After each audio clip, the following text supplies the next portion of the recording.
Call of Duty started as a World War II PC-only shooter and grew to a super franchise, selling over 175 million total copies and raking in over $10 billion. It has no doubt earned its spot in the esports arena and in the homes of millions of gamers around the world.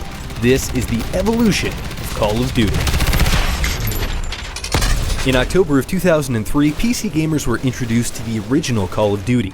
The first-person shooter running off of the Quake 3 Arena engine was published by Activision and produced by Infinity Ward. Write that name down, it'll be important later. Call of Duty pitted you against the axis of evil as American, British, and Soviet soldiers. The game's intertwining story and detailed use of world history would go on to define the early era of the series as well as its competitive multiplayer. Crowd patrol! In 2004, Call of Duty's first ever expansion pack, United Offensive, brought interactive vehicles such as tanks and jeeps, and more attention to multiplayer with larger maps and in-game bonuses based on rank. Towards the end of 2004, consoles received their first Call of Duty game with Call of Duty Finest Hour. Developed by Spark Unlimited and released on the original Xbox and PS2, with GameCube to follow a month later, Finest Hour was a complementary story acting as a new expansion to the Windows version. The game was not as strong as its PC originator, but the inclusion of online and local multiplayer for console players ignited interest. In October of 2005, Infinity Ward's Call of Duty 2 was released on PC and a month later as an Xbox 360 launch title. The game, whose smoke effects and smooth 60 frames per second rendering made it a showcase for the new consoles, included vehicles as well as online integration through Microsoft's Xbox Live service, allowing players to download 3 extra map packs. Call of Duty 2 also brought new features to the game, most noteworthy being the auto-replenishing health meter and the grenade warning.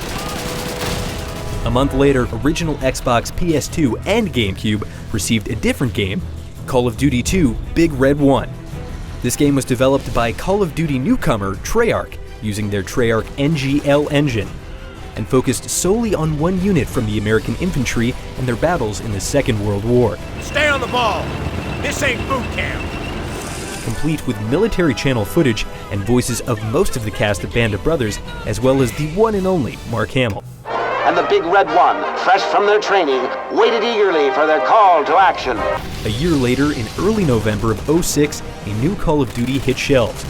Treyarch, not Infinity Ward, produced their first major title in the franchise, Call of Duty 3.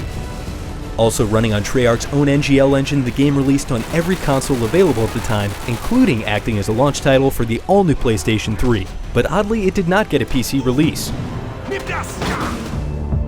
In November of 2007, Call of Duty got real.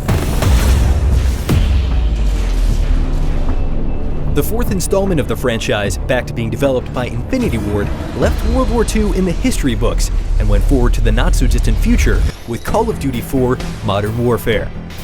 For Xbox 360, PS3, and PC, with Mac and Wii to follow a year or two later, Modern Warfare is touted by superfans as where Call of Duty really began with its induction into esports Major League Gaming. Modern Warfare featured updated mechanics, modern guns, perks, kill streaks, and the foundation for the fast-paced arcade shooter action that made Call of Duty's multiplayer a worldwide phenomenon. UAV recon standing by. The evolution of Call of Duty was only just beginning as the introduction of Modern Warfare elevated the series to a new level of gaming. To see how Call of Duty became what it is today, check out Call of Duty's Evolution Part 2.